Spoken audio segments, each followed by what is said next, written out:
Good evening, everyone. Hi guys. I hope all of you are doing well. We are sort of just taking a bit of a kantpaadjie Detour. on the course, but it adds a lot to the course. What we're doing tonight. The just wanna. Okay, so we're talking about the 5 love languages that Gary Chapman wrote. And I think this has probably been one of the most revolutionary Christian books that's ever been written because it's permeated so much into modern culture. You hear people in all kinds of situations speak about their love language, whether they're Christian or not, whether they have any sort of faith or not. It's something that is in our culture at the moment. And it's a really cool thing to understand. And the book is almost 20 years old. Can't believe that. So it's like Anneke mentioned now. It's something that's really influenced the culture like insanely. And if you really start studying it, in the first good step is to read the book. I haven't read the book. But to read the book and to understand what to look for, and then also to do the test. There is a test. I did not put the link in the description, but if you read the book has the test in, but also there's a couple online tests you can do to figure out your love language. But also just by us chatting about it tonight, you'll get an idea of what we're talking about. So if you've ever done one of these tests, they usually give you your primary one and then your secondary one. And the concept, why it's called a language, is because you speak it, but you also understand it. And unfortunately, a lot of us, we're not bilingual. So we know what we need, and we often try to meet the needs of our partner by the language that we understand. And we often miss each other because of that. We miss, we're not fulfilling our partner's need because we are not talking the language they understand. But before we get there, this tool is so good. You ignore our animals in the background. Off of my point. The tool is great. The tool gives you 5 languages that you can talk in or receive love. And I think you need to go do something about it. Yeah, so like I was saying, that it gives you 5 languages that you can either talk with or receive love. The big thing is between you and your spouse, but also the same principles apply in any relationship you find yourself in. This is a great tool for you and your kids. Often we miss what our kids need because we don't understand they've got a love language. We don't understand that they receive love in a certain way, and that some things does not translate for them. The same with our spouses, but with our kids specifically. Maybe instead of buying your kids stuff, what they need more is for you to play with the stuff you've already bought. To spend time with them in a language they understand, also a language they need. So when you start looking at these things, keep that in the back of your mind that this applies to your kids as well. We've just now said that if you do the test, you're going to find out your primary and your secondary love language. But it's also important to note that everyone speaks all of them to some degree. And receive them. Yes. So your love language might not be gifts, for instance. but it will still make you feel loved if you receive a gift, even if it's not your first or your second love language. You also can then show love by giving a gift. Same thing. So everyone speaks the 5 love languages to some degree. And when we talk about parenting and love languages, it's important to speak all the languages to our kids. All 5. Yes, yeah. So, and that's also how you give them a rounded, healthy soul, is when they receive love in all the areas. Yeah. Often, and some of this is not in the book, it's just in my experience that I've seen, is that often people's love language can change within the life season they find themselves in. And sometimes men need more encouragement than other times, and then that might shift and become their love language, because that's what fulfills them in that season. So we need to be constantly speaking about what's the needs that I've got, what's the things that is going to fill me. So Gary Chapman starts the book off by talking about the love tank, and that you've got a love tank, and if your love tank is running on empty, you struggle in your relationship. You find things become work. You find the joy leaves your relationship. And guys, here's the truth. Okay, let's start a different place. There isn't really such a thing as the perfect one. Take that back. I'll take that back. Just listen. We often think that there's magical dust that falls from somewhere, and then you meet this person, and that when you meet that person, this thing will just work. And unfortunately, it's not the truth. So The truth- Hollywood paints this picture, and I feel like Hollywood has much too much influence on our lives, because we also think that all animals are aggressive because of them. They paint this picture of Okay. bees don't just sting you randomly.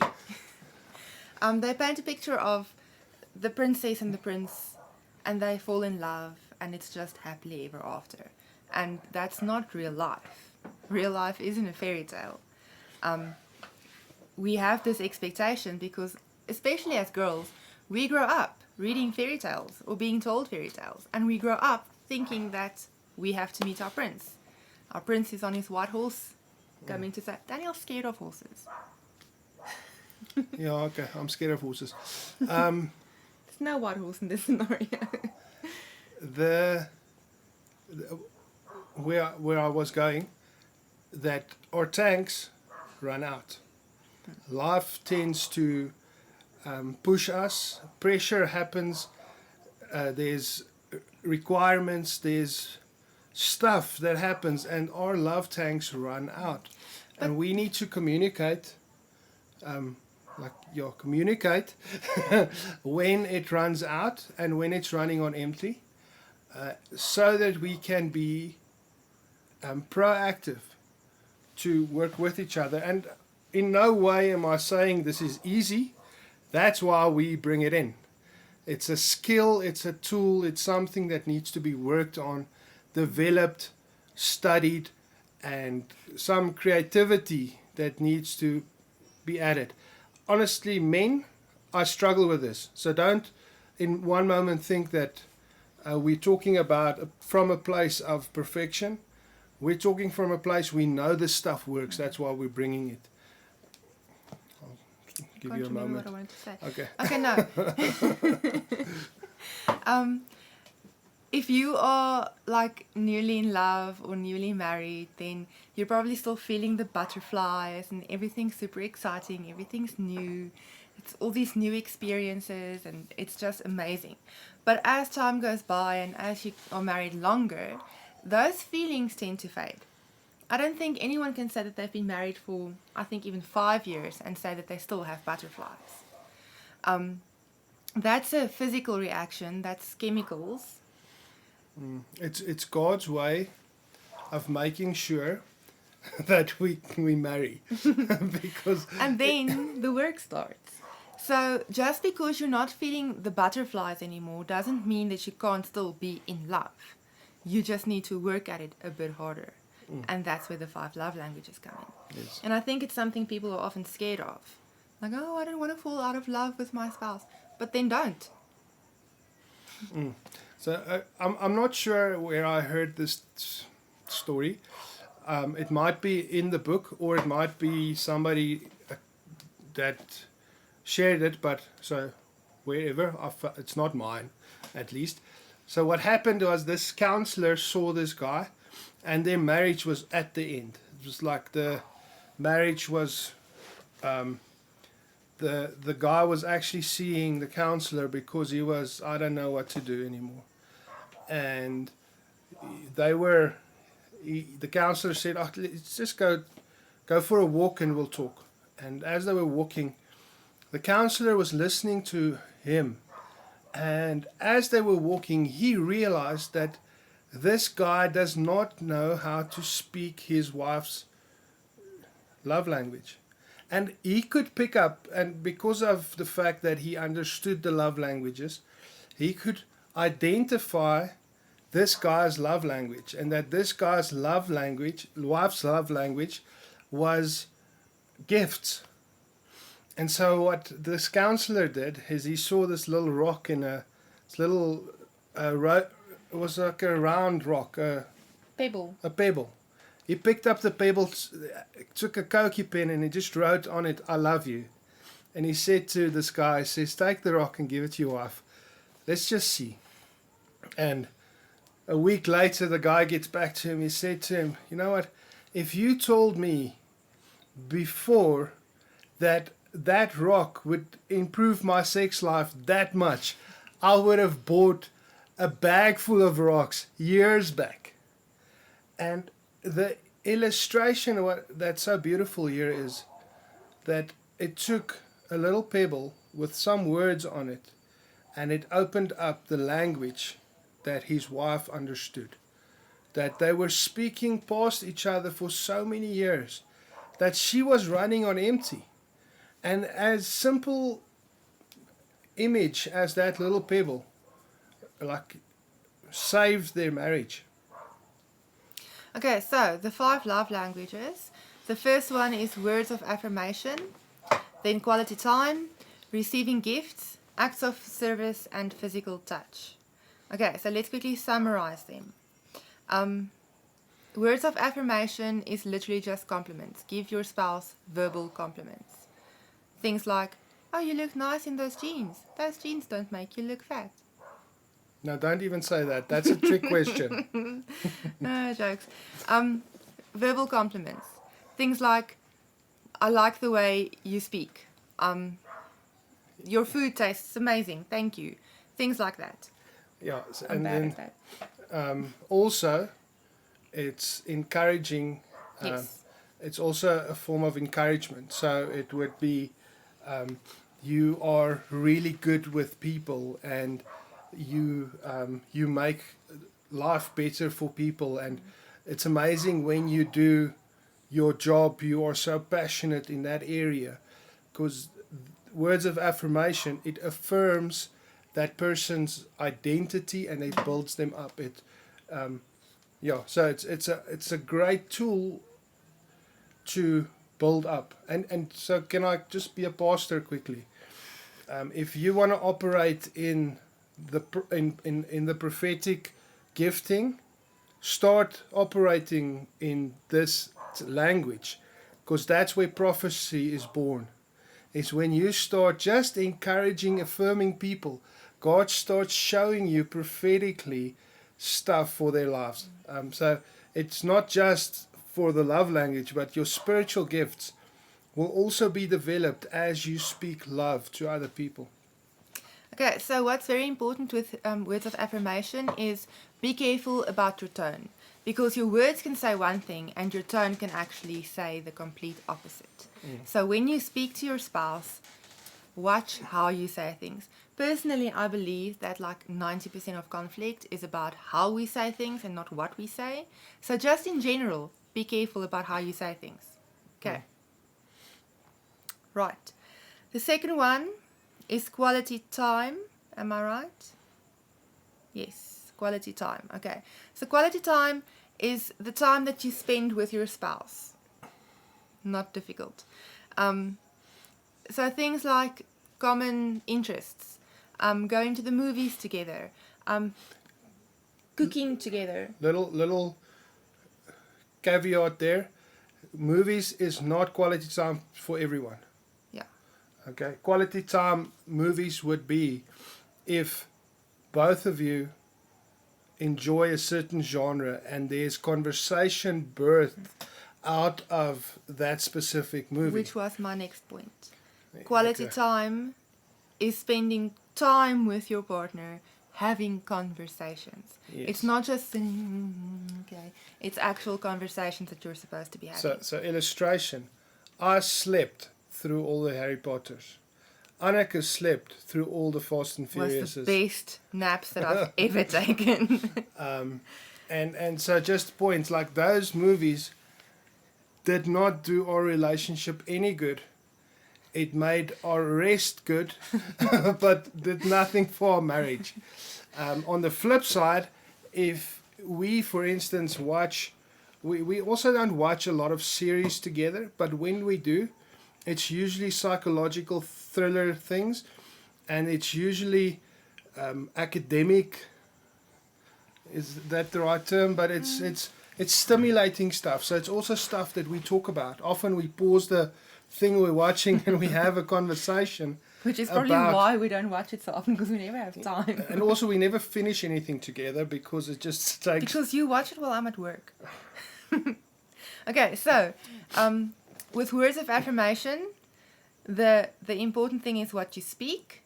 Where with quality time and the conversations you have, it's more about what you hear. Okay. Good, important thing with kids and quality time. And often we neglect this thing as parents, is kids really need focus time. Where it's one thing to put on the PlayStation and sit with your kids and play PlayStation.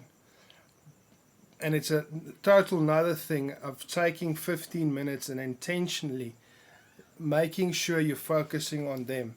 Same principles apply both ways with your wife and with your kids, or husband and your kids. Do what they enjoy, because that's quality time for them, because you're saying that you are important enough that I will take quality time to do with you what you need to do. It might be difficult for you, but that's how you're making a sacrifice to show that you are actually loving them. So I think a good rule with quality time is that there should be some level of eye contact while you're doing it, and it has to have some form of conversation. Can I help you with that? Okay. Then the next one is gifts. Now, gifts doesn't have to be expensive. It doesn't have to be something that you buy. It's just something that you give to your spouse to say that I thought about you during the day. So what I like to do is I like to send Daniel like emojis during the day, which I think is a form of gifts. And I also send him gifts. Get it? But literally anything small. If Daniel goes to the shops and he brings me a chocolate, I think, oh, that's so cool, he thought of me. Or like the Pebble story that we started with. It does not have to cost you anything. You just need to actually put thought into it. Yes, and also the money isn't the important, like Anneke was saying now, but the intentionality of the gift, especially I'm a bit of a gifts person. Yes. And which makes it difficult to give me gifts. I get it. But when I get something and there was really thought behind it, it means a lot to me. Okay? I can't just go to the shop and bring him a chocolate. 'Cause Yeah, I don't really like chocolates, so it's difficult. But also, like if somebody, like for instance, this is a good example.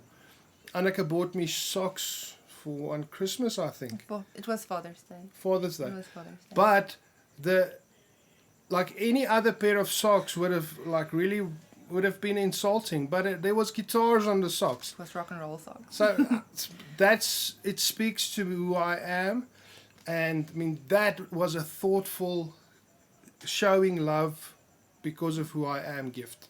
Plus, you have to give socks on Father's Day. Socks or ties. Please don't.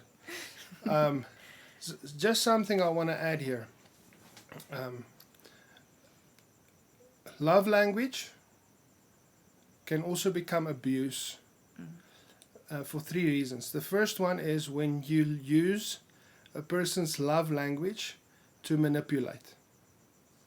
That's abuse.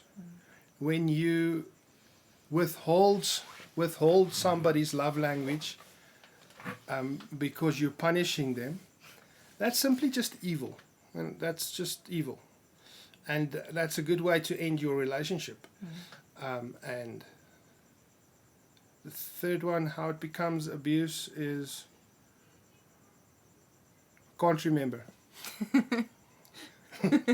Yes, that Okay. seems So, scientifically proven. There was two ways that you can like how neglect or the intention to manipulate with the knowledge of this, and we might think that we won't do that, but yeah, People are you could. manipulative beings. We do. Yeah. So the third one, there was a third one, is how you could actually start punishing someone by speaking the opposite to their love language and praise them by withholding it. And so you just give this mixed message to the person where you would every time they speak to you with their love language, you just reject them, because for them that's like the ultimate thing that they are affirming. It's like words of affirmation, for instance. They coming and saying, yes, you're such an amazing person, or you do this so well, and then you disrespect them or you just shoot them down. Like the same thing with the way that you are rejecting their love. You are rejecting what they're trying to do. So that's also a form of abuse.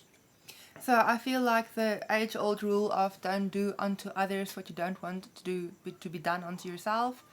Good example here. If you love your spouse, don't manipulate them. Don't reject them. Don't. Just love them. Okay. And then the last one is second last one. Oh wow. Okay. Is physical touch. Okay. Look into my eyes. Physical touch is not sex. Okay, so physical touch is any... It usually ends up in sex, but it's... but it's not. It's any non-sexual touch that you give people. That sounds molesty. So just like touching someone's shoulder, or when Daniel is driving, I often hold on to his leg, as people tend to do. What? I've not noticed. Wow. Okay, but here's a good illustration. Mine is not touch. So, but it's a good illustration to show that, like, I would probably notice when she stops doing it, but for me it's not such a big thing. But for her, if I had to stop doing something physical, Anneke would notice it, and it would be a big thing for her. So it just shows you again how this language thing can be misinterpreted when you stop doing something while they need it, or well, hopefully just one needs it. So we need to be just take cognizance of the fact that there is this 5 languages. Okay. Okay. So I think the mistake is more often made by men than by women to think that physical touch is just sexual. Okay, so we've established that's not it. If you practice physical touch, that's weird because you can't really practice it. But if you do it, don't do it with the intention of it ending up in sex. Okay, do it with the intention of just loving on your spouse. It can, yeah.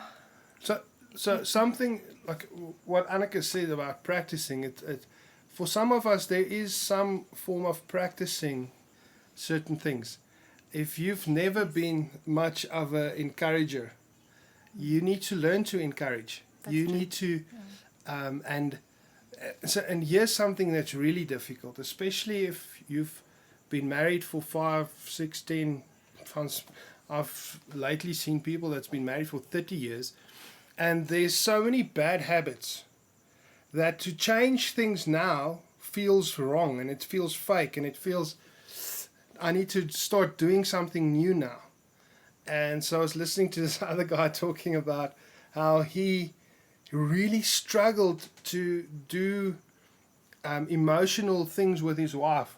So he would prep, he would prepare himself, like he's gonna say something sweet to his wife tonight.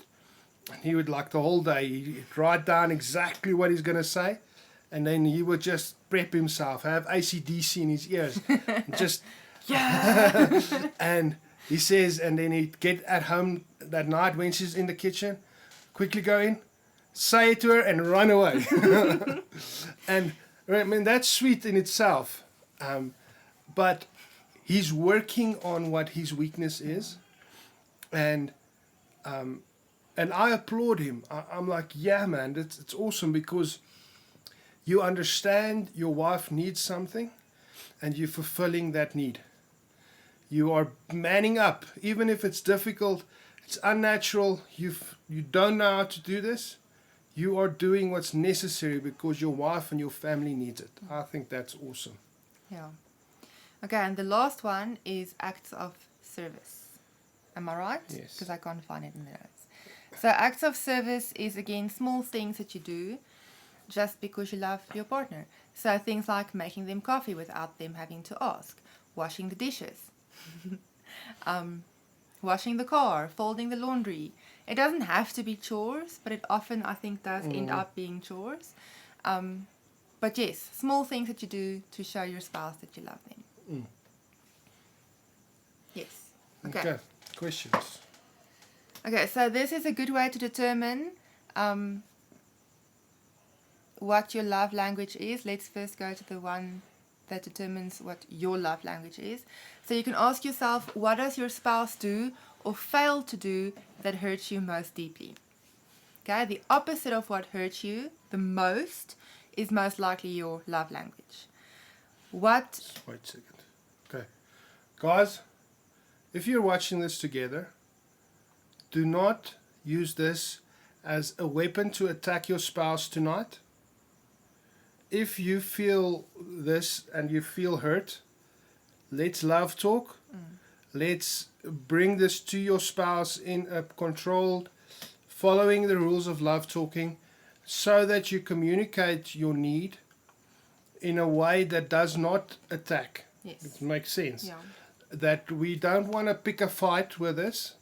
We want to be serious about fighting for our marriage. So I'm just like the way this is phrased could be dangerous. So okay. I wanted to make a point on that about the fighting. Okay, I can't remember. Okay, the second one. What have you most often requested of your spouse? The thing that you've most often requested is likely to be the thing that would make you feel most loved. If you ask your spouse for a foot rub and they don't give it, then that's possibly your love language, physical touch. Okay. And then the third one, in what way do you regularly express love to your spouse? Your method of expressing love may be an indication of what you need to have done to you to feel loved. That's not necessarily always the case. Sometimes your love language in receiving love is different from your love language in giving love. Okay. Okay, then the next conversation point. How does your spouse respond when you try to show affection? On a scale of 0 to 10, how full is your love tank? Number 3, can you pinpoint a time in your marriage when reality set in? How did this affect your relationship for better or for worse? What would you most like to hear your spouse say to you? What in your marriage detracts from spending quality time? Children. Reflect. Jobs, Yeah. responsibilities, money, other people, in-laws. There's a list. There's a list. Yeah. Okay. Okay. What would you... No, we've done that one. Reflect on ways to give gifts even if finances are tight. Many acts of service will involve household chores, but not all. What are some of the non-chore ways that you can serve your spouse? Recall some non-sexual touching times that enhanced intimacy between the two of you. Remember, intimacy is also not just sex. Sex is part of intimacy. Intimacy is not sex. That was put very well. High five me. Yes. Do you think by now you have a good sense of what your spouse's love language is? How about them for you? What more could you do to explore this? Again, we just need to point out that sometimes love languages do change with time. So it's not a bad idea to keep doing this test every now and then. Yeah. And also be fluent in all 5, because that gives you, once again, it will give you a well-rounded relationship at the end. Often, and this might sound a little bit hard to hear, but often our biggest need is because we've not been fulfilling that need for so long. That you might, as a child, not have received the loving touch of a father, and that's why touch becomes such a big thing for you.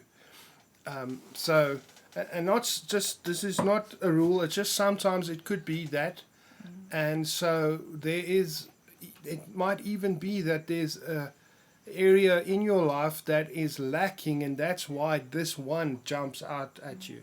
But we've asked a couple of people in the last couple of weeks about their love languages, and then how they grew up and what needs that weren't met when they were growing up, and it does not seem to be a trend. Yeah, no, true. Because there was a theory floating around that it's the thing that you didn't get as a child, but it doesn't seem to be a trend. So don't just go with that. Okay.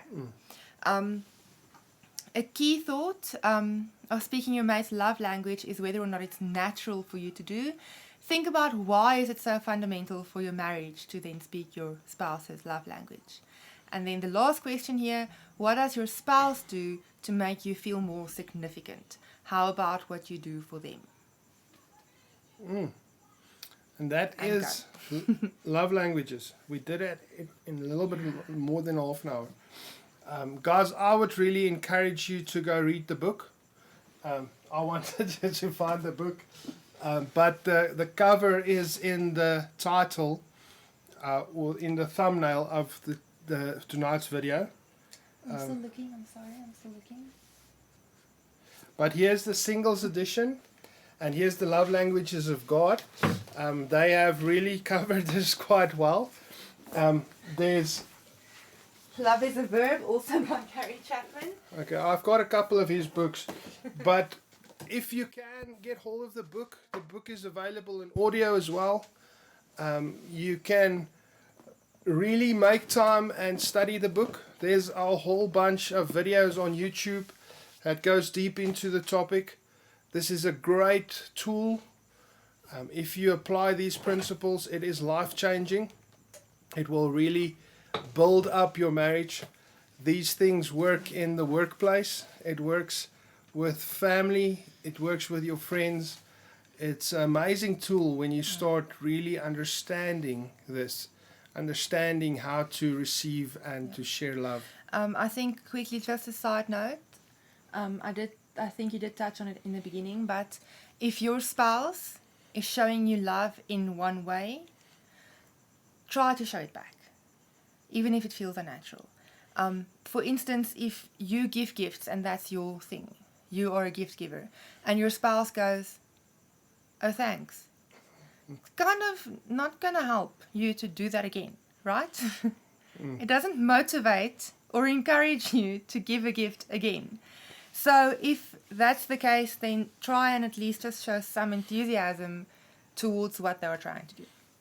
I'm bad at this. That was very bad. But also, so like when we were talking about conflict, when you understand love language and you understand that there's already a need for us to receive love in a certain way.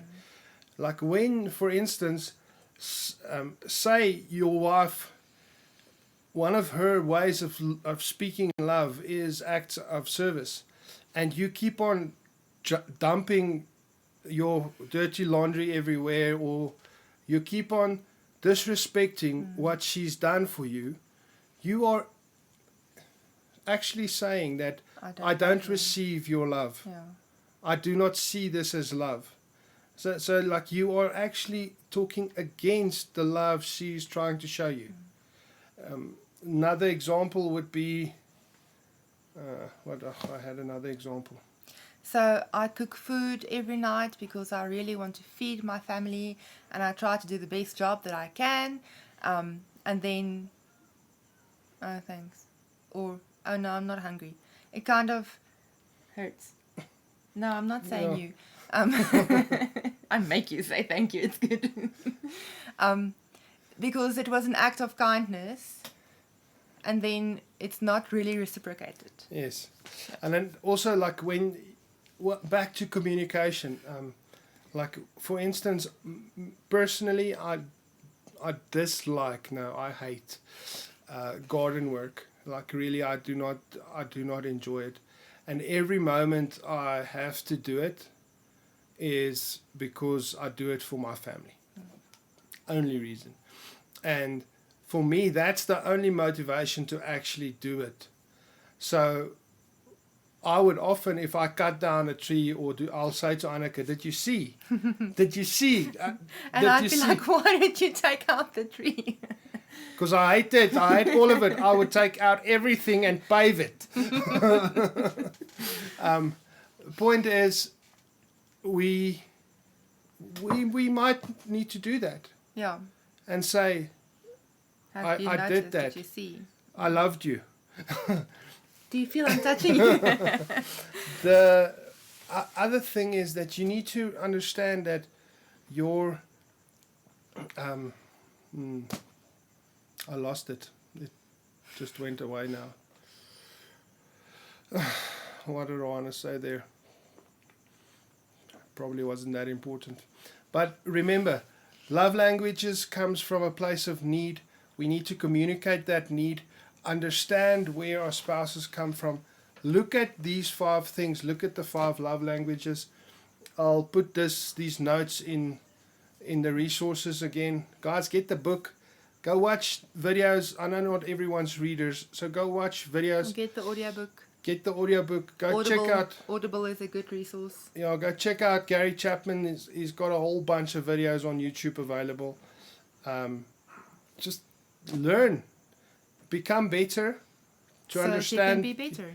yourself and your spouse, and then when you start speaking the love languages, you can say thank you later. We accept payment in various methods, including airtime, cash, dinner. Just a side note, the other day I asked Levi, our son, he's 5, okay, so he doesn't really understand love languages.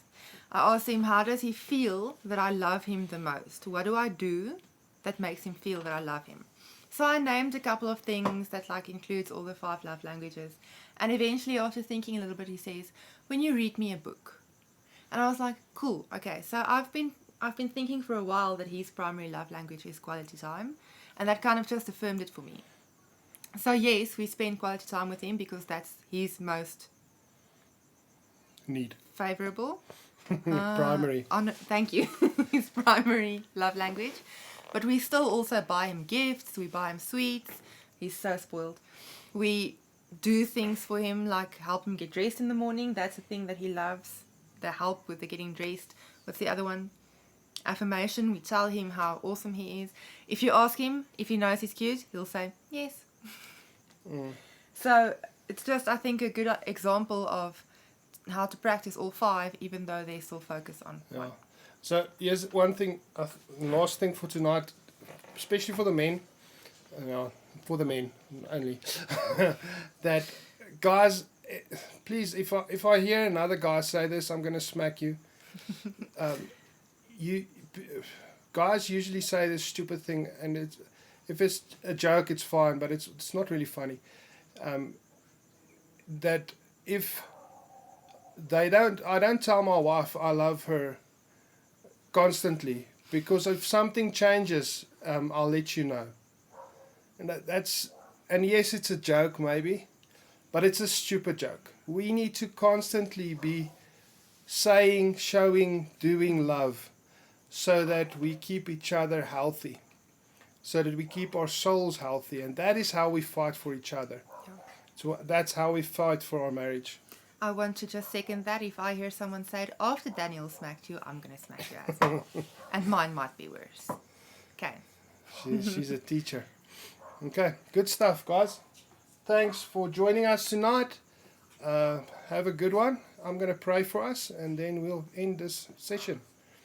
Lord Jesus, we thank you tonight again that we can get together and talk about love. I think it's almost limiting just to put it down to 5. And there's so much more to this. And at the end, it's also a way that you speak to us. And Lord, I pray that each one of us as individuals would experience more of you through the love languages, how you affirm us and how you encourage us and how you spend time with us, and that all the love languages is also a way that you speak to us. And I pray, Lord, that we would experience that and then be able to translate that to our spouses, to the ones that we love. I pray, Jesus, that we would be intentional and do the work necessary to speak to our spouses, to show them that we love them. Pray for each marriage, each relationship represented tonight that's watching this, or whenever they're watching this video, that you would bless them, be with them, and restore brokenness in the mighty name of Jesus, I pray. Amen.